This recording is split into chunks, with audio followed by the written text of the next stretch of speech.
సహాయం చేయండి ప్రభువా అని నీవు నేను కూడా మన ప్రభు సన్నిధిలో మనల్ని మనం పరిశీలించుకుని పరీక్షించుకోవాల్సిన వారం వింటున్నాం. మన హృదయాన్ని మనం పరిశోధించుకోవాలి. నా హృదయం ఎలా ఉన్నది అనేటువంటిది నీవు నేను కూడా ఎవరికి మటుకు వారు కూడా నా హృదయమును పరిశోధించమన్నాడు. దేవా, నన్ను పరిశోధించి నా హృదయమును తెలుసుకో అంటున్నాడు. కాబట్టి నా హృదయం ఎలా ఉన్నది, రెండవది నన్ను పరీక్షించమంటున్నాడు. ఒకటి పరిశోధించుకోవటము, రెండవది పరీక్షించి నా ఆలోచనను తెలుసుకో. కాబట్టి నీ నా ఆలోచనలన్నీ కూడా ప్రభు ఎరిగినటువంటి వాడుకుంటున్నాడు కనుక నీవు నేను కూడా మరి అవునన్నా కూడా అది కాదన్నా కూడా ప్రభు తను అంటున్నాడు. అందుకని నన్ను పరీక్షించమంటున్నాడు దావీదు. కాబట్టి ఈ యొక్క సమయంలో నీవు నేను కూడా మన హృదయము మన హృదయాన్ని మనం ఎంత మాత్రం కూడా దోషారోపణ చేసుకోకుండా, దేవా నన్ను పరీక్షించిన ఆలోచనను తెలుసుకో ప్రభా అంటూ ఏమంటున్నాడు. 24వ వచనంలో ఆయాసకరమైన మార్గము నా యందు ఉన్నదేమో చూడమంటున్నాడు. కాబట్టి దేవునికి అయిష్టమైన ఆయాసకరమైనటువంటి మార్గములు ఒకవేళ మనలో ఏమైనా ఉన్నాయేమో కనుక వాటిని మనము దేవుని సన్నిధిలో ఒప్పుకొని విడిచిపెట్టి ఆయన బల్లలో మనము యోగ్యమైన రీతిలో పాలు పంపులు పొందాలి. కానీ వాటిని విడిచిపెట్టకుండా వాటిని మన హృదయంలో అలాగే ఉంచుకొని దేవుని యొక్క రక్తమును సాదృశ్యంగా ఉన్నటువంటి ద్రాక్షారసములో ఆయన యొక్క శరీరమునకు సాదృశ్యంగా ఉన్న బల్లలో ఆ యొక్క రొట్టెలో పాలు పంపులు పొందట మనకు క్షేమము కాదు. కనుక దేవా నన్ను పరిశోధించమంటున్నాడు, నా హృదయమును తెలుసుకోమంటున్నాడు. రెండవది నన్ను పరీక్షించు, నా యొక్క ఆలోచనను తెలుసుకో. కాబట్టి మన హృదయంలో అనేకమైనటువంటి ఆలోచనలు ఉంటాయి. కాబట్టి నా ఆలోచన ఏ విధంగా ఉన్నది, నా యొక్క మనసు ఏ విధంగా ఉన్నది, మనం దేని గురించి ఆలోచిస్తున్నాము, మన ఆలోచన దేని గురించి ఉన్నది అనేటువంటిది అన్నీ కూడా నా జీవితంలో మనము దేటి మీద మనం ఆలోచన కలిగి ఉంటున్నాము మనల్ని మనం పరీక్షించుకోవాలి. అందుకని ఆయాసకరమైన మార్గం నా యందు ఉన్నదేమో చూడమంటున్నాడు. కాబట్టి ప్రభువుకు ఆయాసకరమైనటువంటి మార్గం ఒకవేళ మనలో ఉంటే చూడయ్యా అని నన్ను పరిశోధించు అని దావీదు తన హృదయంలో ఆయన ప్రభువు గురించి మాట్లాడుతున్నారు. నన్ను పరీక్షించమంటున్నాడు. కాబట్టి నా జీవితంలో ఆయనకు ఆయాసకరమైనటువంటి మార్గము ఒకవేళ మనం ఎందున్నదేమో మనల్ని మనము పరీక్షించుకుని యోగ్యమైన రీతిలో 26వ అధ్యాయం 2వ వచనంలో చూస్తే కీర్తన గ్రంథం 26వ అధ్యాయము 2వ వచనం కూడా చూస్తాం. 26వ అధ్యాయము 2వ వచనం. కాబట్టి 26:2లో అక్కడ ఏమంటున్నాడు యెహోవా. కాబట్టి యెహోవా నన్ను పరిశీలించమంటున్నాడు.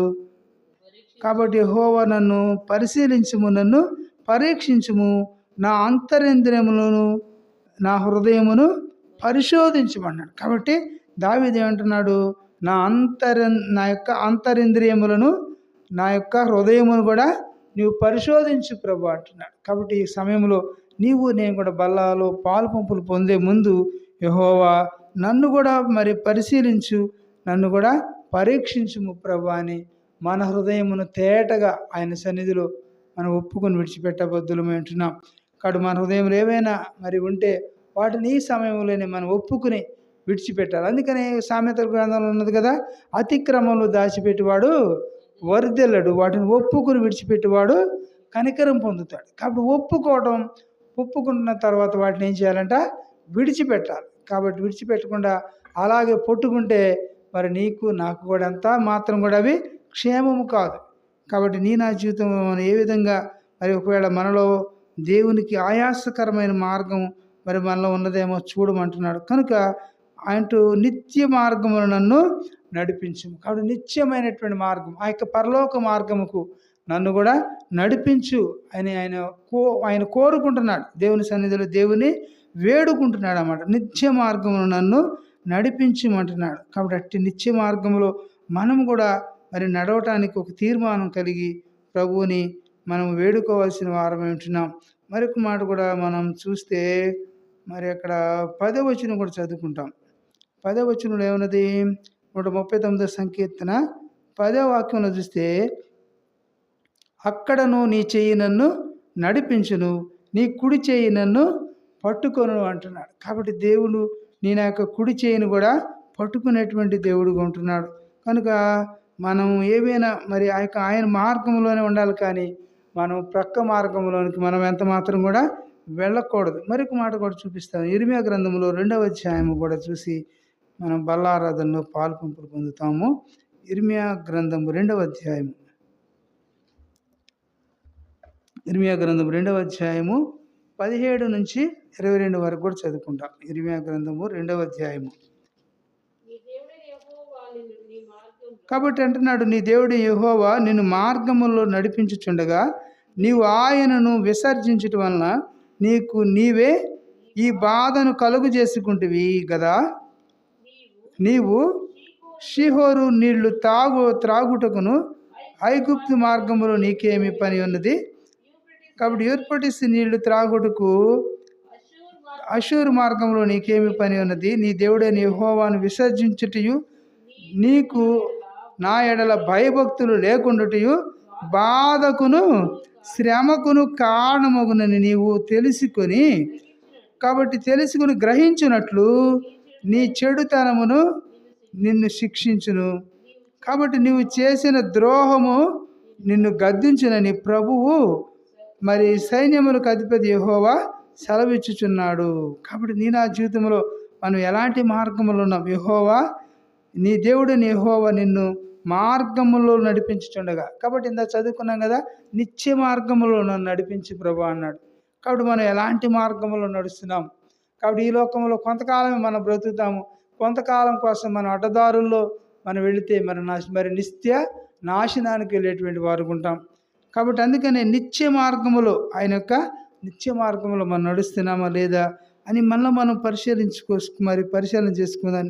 నిన్ను మార్గంలో నడిపించుండగా నీవు ఆయన్ను విసర్జించటం వలన నీకు నీవే ఈ బాధను మరి కలుగు చేసుకుంటూ అంటున్నాడు. కాబట్టి ఆయన మార్గాన్ని విడిచిపెట్టి నీ యొక్క మార్గంలో వెళితే, విసర్జిస్తే నీకు నీవే బాధను కలుగు చేసుకుంటావు, నష్టాన్ని కలుగు చేసుకుంటావు, తిప్పలు పడతావు. కనుక ఆయన మార్గంలో నడిచినప్పుడు నీకు ఎంతో క్షేమమును, నెమ్మదిని, సమాధానమును, సంతోషమును, ఆనందమును దేవుడిచ్చేవారికి ఉంటాడు. కానీ ఆయన మార్గంలో కాకుండా నీ సొంత మార్గంలో, నీ ఇష్టానుసారమైన మార్గంలో, నా ఇష్టానుసారమైన మార్గంలో మనం జీవిస్తే బాధలు, శ్రమలకు కారణమగునని తెలుసుకుని గ్రహించినట్లు నీ యొక్క చెడుతనమును నిన్ను శిక్షిస్తుంది. కాబట్టి నీ చెడుతనమే నిన్ను శిక్షిస్తుంది. కాబట్టి నువ్వు ఇట్లాంటి వాటిలో ఉంటే నిన్ను నీవు పరీక్షించుకుని యోగ్యమైన రీతిలో ప్రభు యొక్క బల్లలో మనం పాలు పంపులు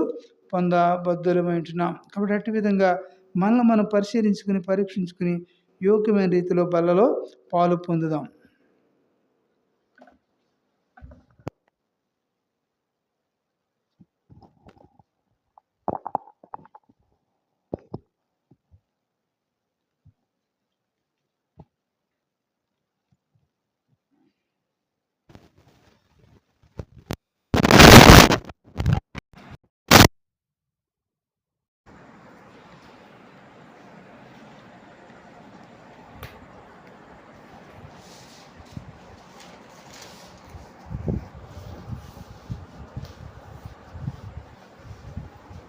నేను మీకు